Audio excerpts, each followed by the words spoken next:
नमस्कार साथियों, ABC maths academy के यूट्यूब चैनल में आपका बहुत बहुत स्वागत है। साथियों, यदि आप चैनल पर नए हैं तो चैनल को सब्सक्राइब जरूर कीजिएगा और यदि आपने पहले से ही सब्सक्राइब कर लिया है तो अपने दोस्तों में ये बात जरूर शेयर करें कि रोज शाम 5 बजे एबीसी मैथ्स एकेडमी के यूट्यूब चैनल पर मैथ्स और रीजनिंग से रिलेटेड क्वेश्चंस जो कि सीजी व्यापम और सीजी पीएससी के पॉइंट ऑफ व्यू से इंपॉर्टेंट है उनका संग्रह लेकर आया जाता है। तो चलिए आज का सेशन स्टार्ट करते हैं। आज के सेशन में जो पहला क्वेश्चन है वो है कहां से, नंबर सिस्टम से। क्या कहता है, सबसे छोटी पूर्ण वर्ग संख्या और सबसे छोटी पूर्ण घन संख्या का योग ज्ञात करें, ये कह रहा है। चलिए देखते हैं। पूर्ण वर्ग संख्या सबसे छोटी, स्मॉलेस्ट स्क्वायर नंबर, ये कह रहा है। चलिए, तो सर एक है सबसे छोटी संख्या, हम तो जानते हैं, और एक का स्क्वायर एक और एक का क्यूब, दोनों का एक धन एक बराबर 2 आपका आंसर आ गया। आप बोलेंगे सर हमारा आंसर 2 आ गया, और आप मार्क करके आएंगे और आपका आंसर हो जाएगा गलत। क्यों सर? ये तो सबसे छोटा स्क्वायर, एक का स्क्वायर एक, इससे छोटा भी स्क्वायर होगा क्या? सोचिए आप। जैसे ही आप सोचेंगे आपको आपका आंसर मिल जाएगा। बिल्कुल, 0 का स्क्वायर क्या निकला? 0।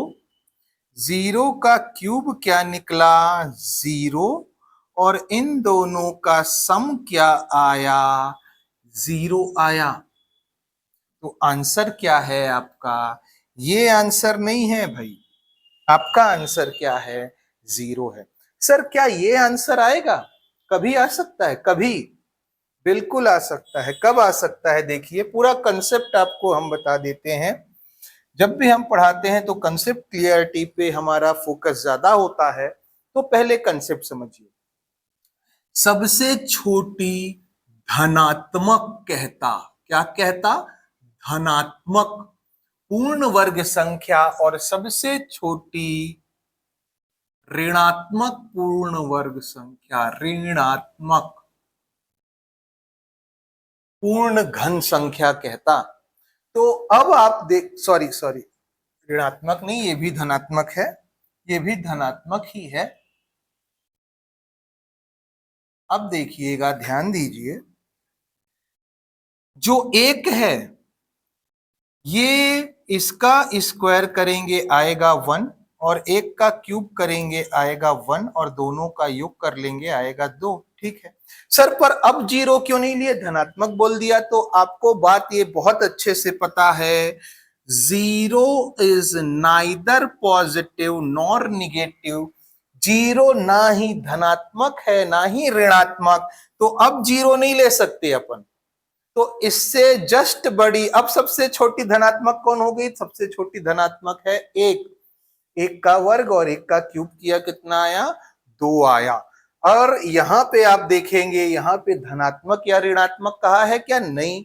मतलब 0 ले सकते हैं, और 0 प्लस 0 कितना आ गया? 0 आ गया।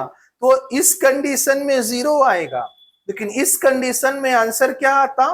2 आता। क्यों आता? क्योंकि हमने बताया सबसे छोटी धनात्मक पूर्ण वर्ग क्या है? 1 है, और धनात्मक पूर्ण घन भी क्या है? वो भी 1 है। चलिए आगे बढ़ते हैं। निम्नलिखित में से कौन सी पूर्ण वर्ग संख्या नहीं हो सकती? पूर्ण वर्ग संख्या क्या होती है हमने पहले बताया है। ऐसी संख्या जिसके इकाई के अंक में 2, 3, 7, 8 ना हो। सर यहाँ पे 8 आ गया, ये पूर्ण वर्ग नहीं हो सकती, और वो यही तो कह रहा है कि पूर्ण वर्ग संख्या कौन सी नहीं हो सकती? ऑप्शन नंबर बी इसका राइट आंसर है। क्यों? क्योंकि किसी भी पूर्ण वर्ग संख्या परफेक्ट स्क्वायर नंबर के यूनिट प्लेस में 2, 3, 7, 8 नहीं होगा। दूसरा दूसरा जो कंसेप्ट है, रूल है, वो क्या है? पूर्ण वर्ग संख्या का योग 1, 4, 7 और 9 ही होगा, सम योग। योग हमेशा क्या होगा, 1 होगा या 4 होगा या 7 होगा या 9 होगा। तो अपन को तो यहीं से मिल गया कि ये क्या है, पूर्ण वर्ग संख्या नहीं है। चलिए नेक्स्ट, दो संख्याओं का योगफल 20 है कह रहा है। दो संख्याएं मान लेते हैं a और b, इनका योगफल है 20। आप बोलेंगे ठीक है सर, आगे, तथा इनका गुणनफल ये है 96। तो आपको निकालना है इनके वर्ग स्क्वायर का, इनके वर्गों का योग निकालना है। आप बताइए ये कहां से निकलेगा, ये कैसे निकलेगा? तो सर हमको ना कुछ कुछ देखा देखा लगता है, फॉर्मूला जैसा लग रहा है। कौन सा formula? a plus B whole square का फॉर्मूला, जो कहता है A square plus B square plus 2ab। अब देखो, आपको a प्लस बी की वैल्यू पता है, तो ये कितनी है 20, 20 का square, A square plus B square ये तो नहीं पता ना आपको, तो इसको निकालना है तो ऐसे ही लिख दो, ऐसे ही लिख दो। और 2 का 2, a इंटू बी की वैल्यू भी आपको पता है कितनी है 96। आप बोलेंगे हाँ सर ठीक है, इनको मल्टीप्लाई करो तो और इस तरफ ट्रांसफर कर दो, ये 400 हो गया, माइनस हो जाएगा, ये प्लस में ही इधर आएगा माइनस, 9 दूनी 18, 6 दूनी 12, 192 ए स्क्वायर प्लस बी स्क्वायर। इसकी वैल्यू कितनी आ गई, 10 में 2 गया 8, 9 में 9 गया 0, 3 में 1 गया 2, 208 इसकी वैल्यू आई ए स्क्वायर प्लस बी स्क्वायर। और यही तो निकालना था कि इनके वर्गों का योग क्या है, 208 है। तो जब भी ऐसा क्वेश्चन देखें ना, आप याद करें कोई फॉर्मूला आपने इनसे रिलेटेड पढ़ा है क्या, और वही फॉर्मूले को अप्लाई करिएगा। चलिए नेक्स्ट क्वेश्चन देखते हैं, सिंप्लीफिकेशन। सिंप्लीफिकेशन किस पर, बॉड मास आपने पढ़ा है, बॉड मास। क्या विनिकुलम है? नहीं, तो ब्रैकेट है, ब्रैकेट में सबसे पहले ये वाला ब्रैकेट आएगा, तो अंदर का जो ब्रैकेट आया उसको ओपन करते हैं, तो 4 दूना 8, 9 10 11, 11/4 है माइनस 11/12। ये बताओ इसको सॉल्व कैसे करेंगे? सर हम एक काम करते हैं, इसके हर को सेम कर लेते हैं। ये 12 है ना, तो इसको 12 बनाने के लिए 4 का गुणा कर लेते हैं, सॉरी 3 का गुणा, तो 4 तिया 12, ऊपर भी 3 का गुणा किया, 11 तिया 33, 33/12 ऋण 11/12। हर सेम हो गए, डिनोमिनेटर सेम है, तो न्यूमरेटर घट जाएगा, 33 में 11 गया 22/12। आप बोलेंगे ठीक है, यहां फिर से डिवाइड कर लो, कट रहा है तो 2 11 2 छक्का। सर हमको ये वाला मेथड नहीं आया, समझ में नहीं आया, तो कोई बात नहीं, ऐसा करो 11/4 तो आ गया था, 11/12 एलसीएम ले लो, कितना एलसीएम आया 12, 4 तिया 12 और 11 3 आया ना, ऊपर गुणा करेंगे, 11 तिया 33 ऋण 12 एकम 12, फिर देखो 22/12 आ गया, तो वही आएगा। तो इसकी वैल्यू कितनी आ गई, पूरी की पूरी 11/6। आप बोलेंगे हाँ सर ये बात क्लियर है, 11/6 आ गई,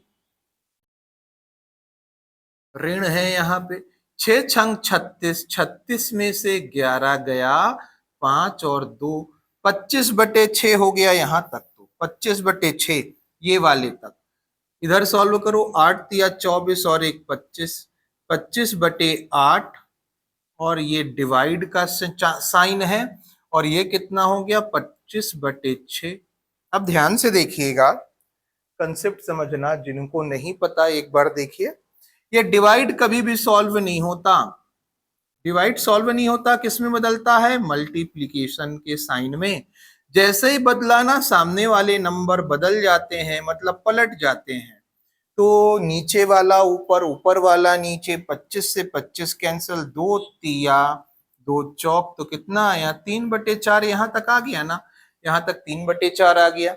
इधर सॉल्व करो, 4 एकम 4, 4 3 7, 7/4 ऋण 3/4 सेम है ना, तो घट जाएंगे। 7 में 3 गया, 4/4, 4/4 मतलब 1। आंसर कौन सा आया? ऑप्शन नंबर 1 राइट आंसर है भाई। चलिए, उम्मीद करते हैं ये क्वेश्चन आपको समझ में आया होगा। नेक्स्ट क्वेश्चन पर चलते हैं।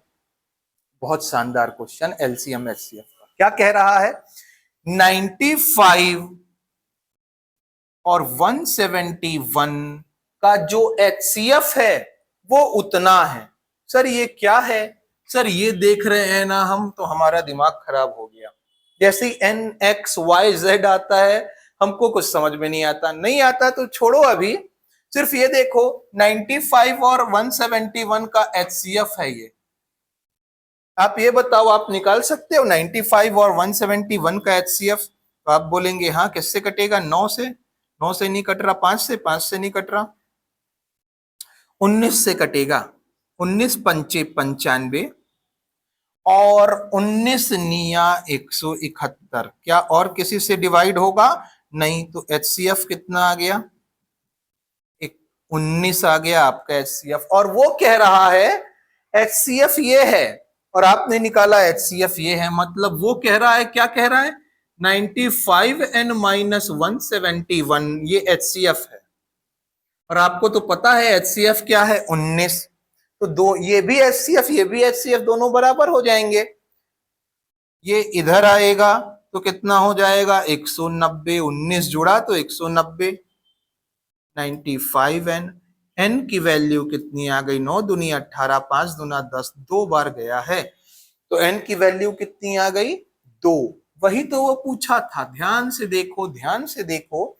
एचसीएफ निकालना था और एचसीएफ निकाल कर इसके बराबर में रखना था, क्योंकि ये भी एचसीएफ है कह रहा है। ये एचसीएफ और ये एचसीएफ दोनों बराबर हैं।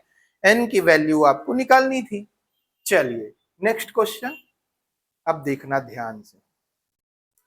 एक व्यक्ति ने एक वस्तु को उसके मूल्य के 4/5 में खरीदा। तो देखो क्या कह रहा है, वस्तु का ओरिजिनल प्राइस जो है, ओरिजिनल प्राइस इसके 4/5 में ना कोई व्यक्ति खरीद रहा है।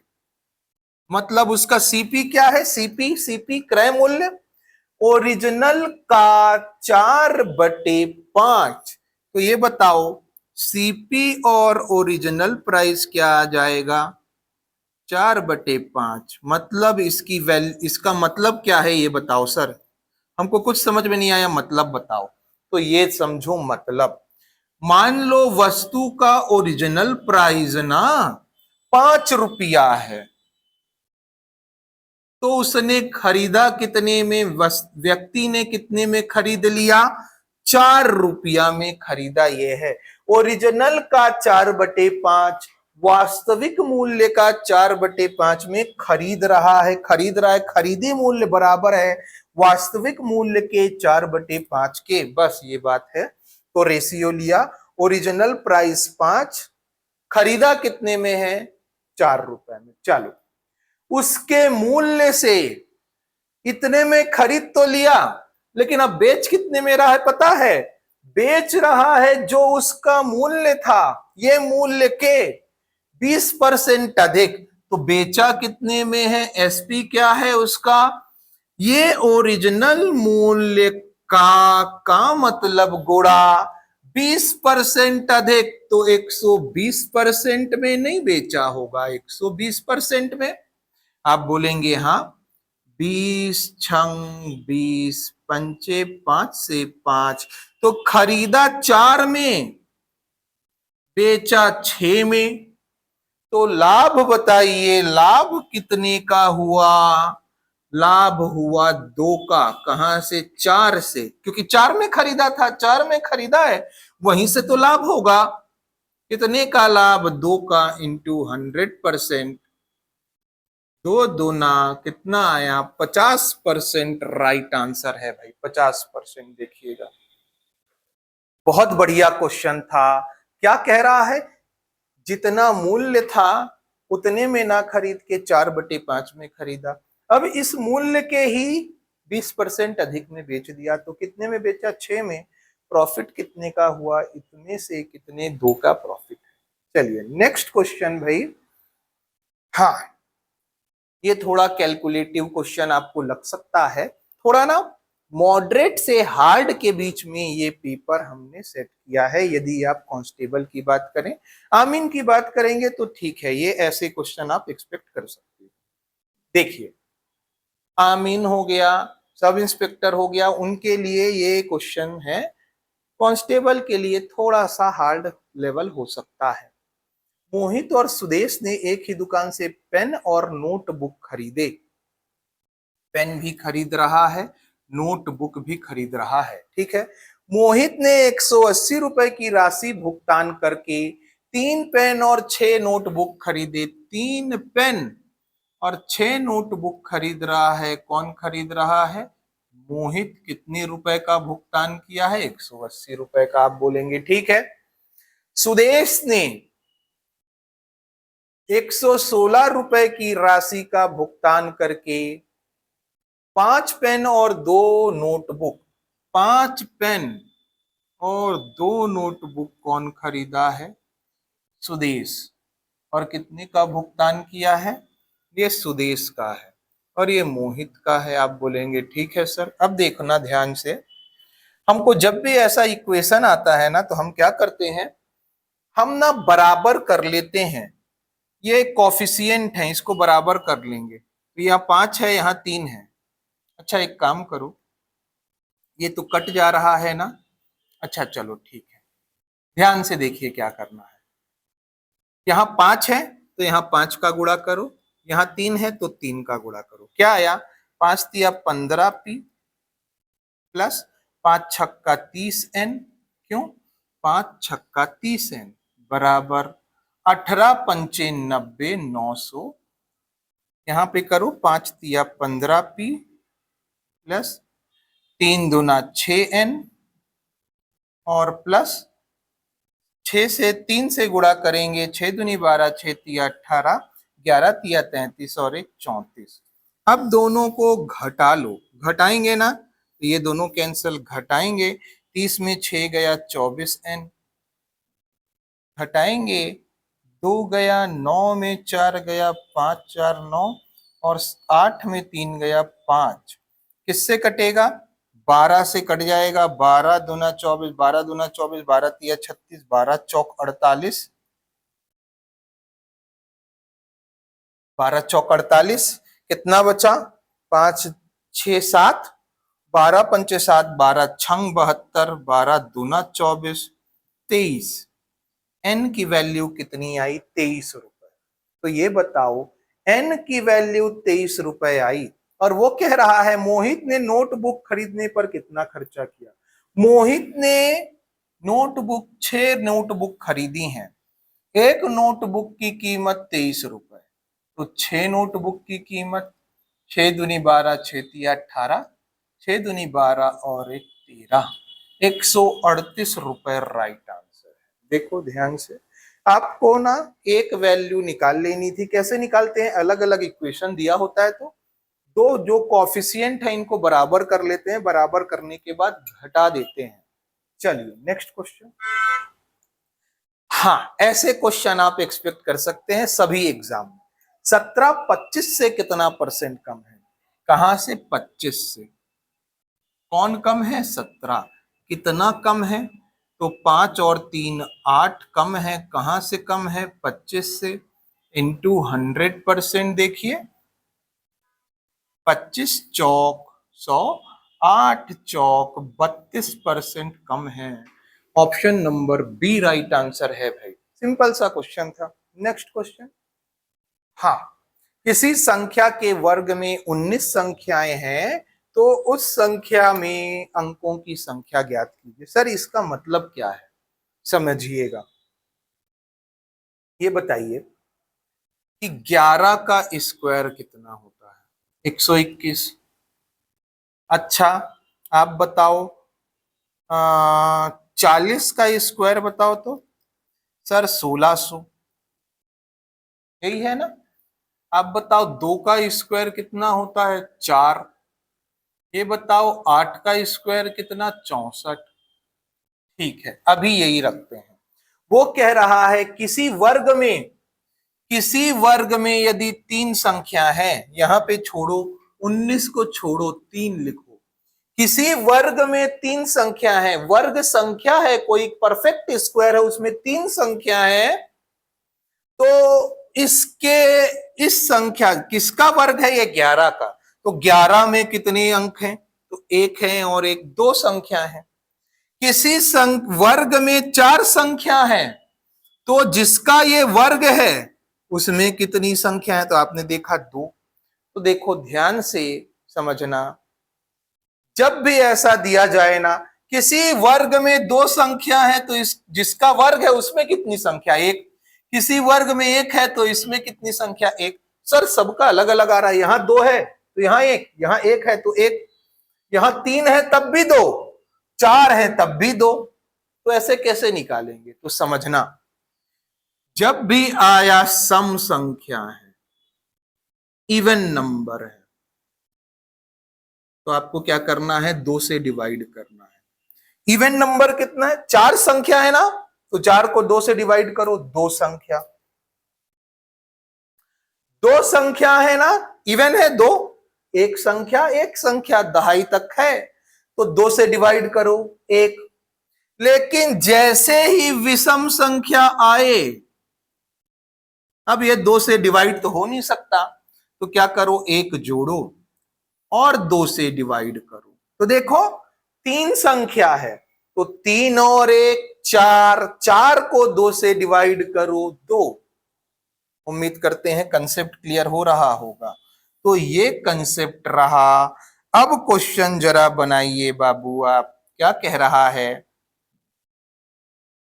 किसी संख्या के वर्ग में 19 संख्या है, 19 सम है विषम? विषम, तो 19 प्लस 1 बटे 2, 20/2, आंसर आया 10। खत्म। बताओ, इससे इजी क्वेश्चन नहीं हो सकता यदि आपको कंसेप्ट क्लियर है तो।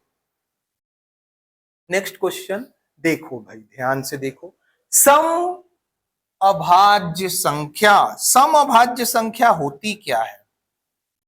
सर अभाज्य संख्या जो है ना, वो क्या होती है? 2, 3, 5, 7, 11, 13, 17, 19, 23, 29, 30, ये सब अभाज्य संख्या है। लेकिन ये सब में ये सारी की सारी विषम है, सिर्फ यही क्या है?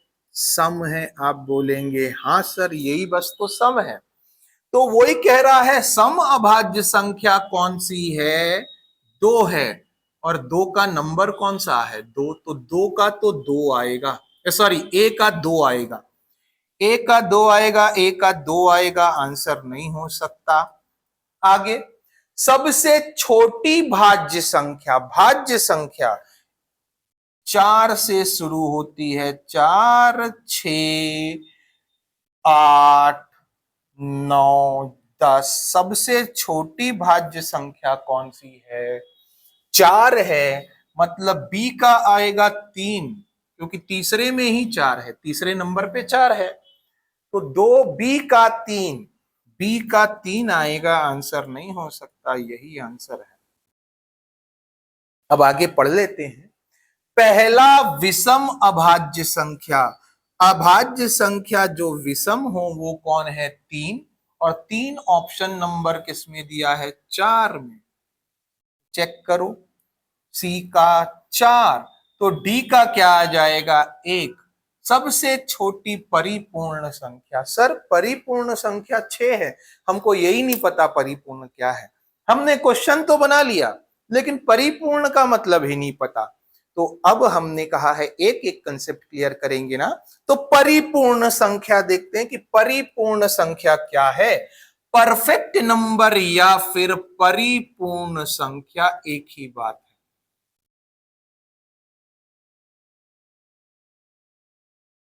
चलिए देखिए, परिपूर्ण संख्या क्या होती है पता है? ऐसी संख्या जिनके फैक्टर करो, जैसे हम कर रहे हैं फैक्टर 4 का, 1, 2 और 4, तो जो संख्या है उसका फैक्टर वो खुद संख्या होगी। ये संख्या को छोड़ो और बाकी फैक्टर का योग करो, कितना आया 3। क्या ये नंबर इसके बराबर है? नहीं है बराबर, तो ये परिपूर्ण नहीं है। क्या बोल रहे हो सर? उसके फैक्टर करो, जिस संख्या का फैक्टर कर रहे हो वो वाला फैक्टर छोड़ दो, बाकी फैक्टर को ऐड करो। क्या इसके बराबर आया? नहीं आया तो छोड़ दो। तो सबसे छोटी परिपूर्ण संख्या है 6। देखो यही तो कह रहा था, सबसे छोटी परिपूर्ण संख्या क्या आया? 6 आया ना।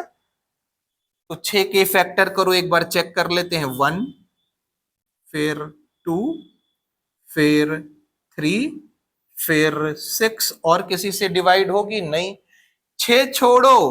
क्यों छोड़ना है? क्योंकि 6 का ही तो कर रहे हैं, तो वो संख्या छोड़ दो, वो फैक्टर छोड़ दो। अब जोड़ो, 3 2 5 और 1 6। ये क्या है? परिपूर्ण। देखो ये फैक्टर छोड़ के बाकी फैक्टरों का योग वही आ गया। तो से 6 सबसे छोटी है, फिर 28 है, फिर 496 है। ऐसे करते करते बहुत सारी संख्याएं हैं, पर सबसे छोटी कौन सी है? 6 है। इंपॉर्टेंट कंसेप्ट था ये, आया हुआ है एग्जाम में। नेक्स्ट, अब देखो कथन कारण से रिलेटेड क्वेश्चन है। सबसे पहले आपको ये देखना है, कथन पढ़िए फिर कारण पढ़िए। यदि ये दोनों सही हुआ तो दोनों को कनेक्ट कीजिए। अप्रोच तो यही है। तो चलो पढ़ते हैं। किन्हीं दो धनात्मक पूर्णांकों ए और बी के लिए एचसीएफ और एलसीएम का गुणनफल उन दोनों संख्या के बराबर होता है। बिल्कुल कह रहा है, सही कह रहा है। यह सर्वसामिका मतलब ये इक्वेशन 3 या 3 से अधिक संख्याओं के लिए भी मान्य है? नहीं, ये तो सिर्फ 2 संख्याओं के लिए ही मान्य है। 2 संख्याओं के लिए ही मान्य है, 3 या 3 से अधिक के लिए मान्य नहीं है। ये गलत हो गया। ए सही आर गलत, ए सही आर गलत। ऑप्शन नंबर सी इसका राइट आंसर है भाई। चलिए नेक्स्ट क्वेश्चन देखिए। मैच दी फॉलोइंग से क्वेश्चन है। क्या कह रहा है? यदि ए अनुपात बी बराबर सी अनुपात डी है तो क्या होगा? तो आप जानते हो ए अनुपात बी बराबर सी अनुपात डी, बटे में लिख लेते हैं। ए डी इधर, तो A into D is equal to C into B, ऐसा दिया गया है ऑप्शन नंबर 1 में। तो ए का 1 आया, ए का 1 आया, 1 आया, 1 आया, मतलब बी और सी कैंसल है। आगे सर मध्यानुपात बिल्कुल 3 होता है, सी का 3, सी का 3 एक में ही है। तृतीय अनुपात बी स्क्वायर, ये तो हो गया 4 और इसका क्या हो गया? 2 हो गया। ठीक है, ये सब इजी इजी थे। चलिए हाँ, कथन कारण फिर आ गया। यदि कोई व्यक्ति 60 किलोमीटर प्रति घंटे की रफ्तार से जाता है और 90 की गति से लौटता है तो उसकी औसत गति इतनी होगी। सर 60 से गया और 90 से वापस आया, मतलब एक ही जगह से यहां गया और यहां से यहां आया, तो औसत गति बोला है। तो इसका फॉर्मूला क्या है? 2xy upon x plus Y, 2 into X Y 90 upon, दोनों को जोड़ो, 9 6 15। अब देखते हैं 0 से 0, 15 छक्का 90, 6 छंग 36 दूना 72 आया। यहाँ 75 दिया है, ये सही है क्या? नहीं। औसत गति तब लगाई जाती है जब समय समान हो, समय समान हो कह रहा है, समय नहीं। क्या समान हो सर? ये तब समान हो, क्या समान हो? दूरी समान हो। लेकिन ऑप्शन में ये दिया नहीं है। देखो इसको दूरी कर लीजिएगा, दूरी कर लीजिएगा, दूरी। औसत गति ये तब लगाई जाती है जब क्या समान हो? दूरी समान हो। ये सही है। ये गलत, ये सही। Option number D right answer है। क्यों हमने चेंज कर दिया यहाँ? क्योंकि दोनों गलत हैं ऐसा ऑप्शन ही नहीं है, और ये तो दोनों गलत हो रहे हैं ना, तो ये दूरी होगा। आंसर क्या आया? Option number D right answer है। 15 पंचे 75, 15 छक्का 90, 6 छंग 36, दूना 72। ठीक है। अब देखिए फिर एक आ गया, यदि किसी वस्तु की कीमत में 100% की वृद्धि की जाए तो उसका नया मूल्य मूल कीमत का दोगुना होगा। बिल्कुल होगा। 100% की वृद्धि वृद्धि हो रही है, बढ़ रहा है। तो मान लिया मूल कीमत 100 थी, तो 100 में 100 की वृद्धि कितनी हो गई? 200। तो ये डबल नहीं हो गया, दोगुना ही तो हो गया मूल कीमत का। सही कह रहा है। प्रतिशत को दशमलव में बदलने के लिए हम बिंदु को 2 स्थान बाएं ले जाते हैं। कोई प्रतिशत है, जैसे 50%, इसको दशमलव में बदलना है, तो हम जो दशमलव को बिंदु को 2 स्थान बाएं ले जाते हैं, तो देखो 50 है ना, ये बिंदु कहाँ आ जाएगा? 0.50। आप बोलेंगे हाँ बिल्कुल, तो प्रतिशत में बिंदु बदलेंगे दशमलव में, तो कितने स्थान बाएं आएगा? 2 स्थान बाएं आएगा। देखो ध्यान से एक बार और देखो। मान लो ये है 76.92%, इसको क्या लिखेंगे? 76.92 इंटू 1/100, क्योंकि ये परसेंट है, और इससे डिवाइड करेंगे तो बिंदु कितना स्थान बाएं गया? 2 स्थान बाएं गया। तो क्या आया? 7692 सही है। दोनों सही हैं। लेकिन अब देखो क्या इसकी व्याख्या कर रहा है।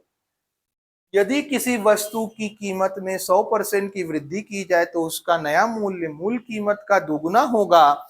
क्योंकि प्रतिशत को दशमलव में बदले, नहीं, इस कारण नहीं होगा, ये तो डबल हो गया, इस कारण दुगना होगा। इसका सही व्याख्या नहीं है।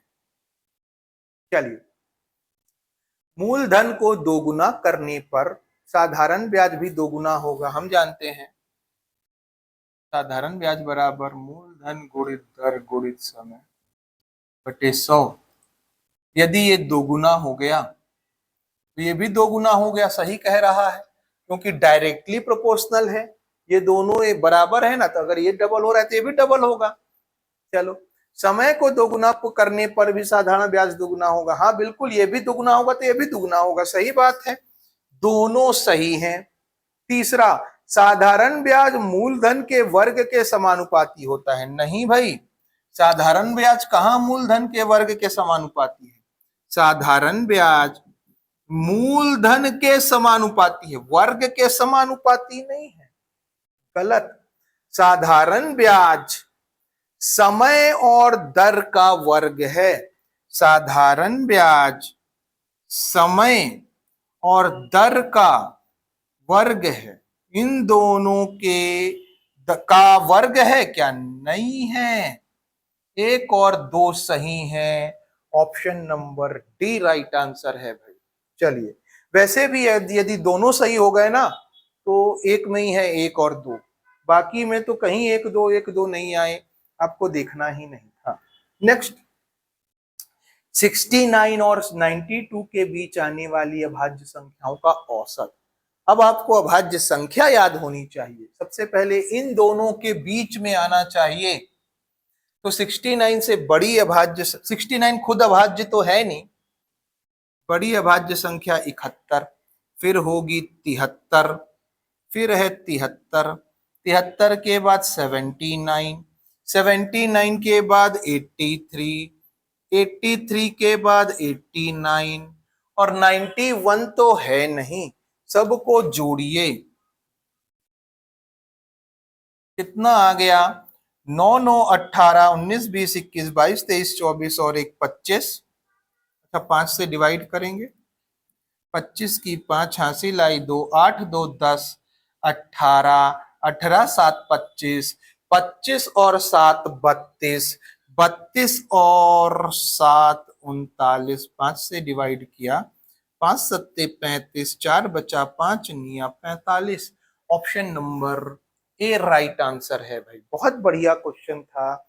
क्या कह रहा है? अभाज्य संख्या 69 और 92 के बीच जो भी हैं उनका एवरेज निकालना है। नेक्स्ट क्वेश्चन, एक रेलगाड़ी ए से बी स्टेशन की ओर सुबह 8 बजे 50 किलोमीटर प्रति घंटे की चाल से चलना शुरू करती है। 8 बजे चल रही है ए से बी के बीच में। देखिए, ए से बी के बीच में 8 बजे चल रही है।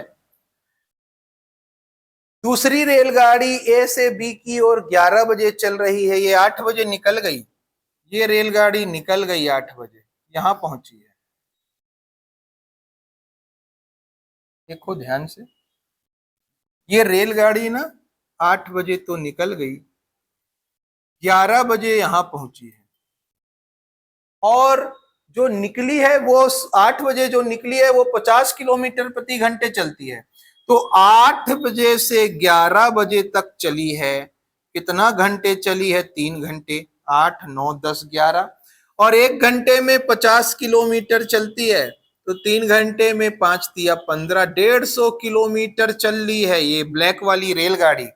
उसी समय अब जब ये चल ली ना 11 बजे तक यहां, अब इसी पॉइंट से 11 बजे ही एक दूसरी रेलगाड़ी जो रेड कलर की है वो निकलती है, और वो 80 किलोमीटर प्रति घंटे की चाल से निकलती है। और ब्लैक वाली कितने चाल से चल रही है? 50 किलोमीटर प्रति घंटा। आप बोलेंगे ठीक है, तो ये रेलगाड़ी यहीं जा रही है, ये भी इसी तरफ जा रही है। तो ये कह रहा है कि ये रेलगाड़ी कब पकड़ लेगी, ये वाली रेड वाली ब्लैक को कब पकड़ लेगी? अब देखो, पकड़ेगी किससे? जितनी तेज चल रही है। नहीं आया समझ में क्या? देखो, अगर ये 50 से चल रही है, ये भी 50 से ही चलती, तो दोनों के बीच में दूरी तो बराबर होती बराबर होती बराबर होती, कहां कवर कर पाती? क्योंकि ये 50 चली तो ये भी 50, दोनों 50 50 चल रहे थे। लेकिन ये 50 से ज्यादा चल रही है, वही स्पीड से कवर करेगी। तो 30 की स्पीड एक्स्ट्रा है इसके पास, इसी से कवर करेगी। कवर करने के लिए दूरी कितनी है? 150 किलोमीटर। हम जानते हैं time is equal to distance upon speed. Time कितना लगेगा? डिस्टेंस है 150 किलोमीटर, और स्पीड कितनी है? 80 नहीं लेना, बार बार कह रहे हैं, जितनी एक्स्ट्रा है, क्योंकि उसी एक्स्ट्रा से कवर करेगी, क्योंकि ये भी तो चल रही है 50, तो 30 से कवर करेगी। किलोमीटर किलोमीटर घंटा ऊपर आ गया, 3 पंचे 15, 5 घंटे आंसर है। देखो, कंसेप्ट उम्मीद करते हैं समझ में आया होगा। नेक्स्ट क्वेश्चन, ऋत्विक का मासिक खर्च घटकर इतने से इतना हो गया, व्यय प्रतिशत में कमी बताइए। देखो, 12,800 रुपए खर्च करता था ऋत्विक, अब 11,712 खर्च कर रहा है, तो कितने की कमी आ गई कह रहा है? तो सर 8 की आ गई, 8 की आ गई, 9 में से 1 गया 8, ये 7 में से 7 गया 0, 11, 12 में से गया 1, और 12,800 परसेंट निकालना है। 00 से 00 कितना आ गया? 12 पंचे 60, 12 छंग 72, 12 सत्ते 84, 12 अट्ठे 96, 12 निया 108, तो 12 छंग 72, 12 सत्ते 84, सत्ते 7 बार गया ऑप्शन नंबर ए, क्योंकि 12 छंग 72, 12 सत्ते 84, 7 बार ही जाएगा, और लगभग लगभग 7 से तो एक ही शुरू हो रहा है। चलिए नेक्स्ट क्वेश्चन भाई, दो संख्याओं का एलसीएम 120 है, तो कौन सी संख्या इनका एचसीएफ नहीं है? एचसीएफ नहीं है सर। एचसीएफ से एलसीएम डिवाइड होता है, 8 से डिवाइड हो रहा है कि 8 एकम 8, 8 पंचे 40 हो रहा है, 12 दाहम 24 पंचे 35 से ही डिवाइड नहीं हो रहा, यही एलसीएम नहीं होगा। क्या है कंसेप्ट? एलसीएम से, सॉरी, एचसीएफ से, उल्टा बोल रहे थे हम, एचसीएफ से एलसीएम विभाजित है, विभाजित होता है, विभाजित होता है। अगर ये HCF है तो इससे ये डिवाइड नहीं हो रहा। वही कह रहा है कौन सा नहीं है, तो ये नहीं हो सकता क्योंकि इससे ये डिवाइड नहीं हो रहा। चलिए नेक्स्ट क्वेश्चन, 20 वस्तुओं का क्रय मूल्य X वस्तुओं के विक्रय मूल्य के बराबर है। अब देखो 20 का CP बराबर है इसके X के SP के। आप बोलेंगे ठीक है सर। अब वो कह रहा है CP और SP का रेशियो निकाल लो जरा, X अपॉन 20। वो क्या कह रहा है, लाभ 120 है, लाभ 120 है, सॉरी लाभ परसेंट 25% है। कितना परसेंट है लाभ? 25%। तो सीपी ये है ना, इसी में तो बेचोगे, इसी में तो लाभ कमाओगे। मतलब एक्स का 125%, क्योंकि लाभ 25% है तो 125 में बेचा होगा, बराबर एसपी कितना आया, एसपी कितना आया 20। देखो तो सर 25 पंचे 25 चौक 5 चौक 20, एक्स की वैल्यू 4 चौक 16। Option number B right answer है। दूसरा तरीका ये है, सीपी एसपी ले लो। दूसरे तरीके से यदि सोचें, सर 25% लाभ है तो सीपी 100 होगा और एसपी कितना होगा 125। एसपी कितना या 20, तो 125 यूनिट की वैल्यू 20, एक यूनिट की वैल्यू 20 बटे 125।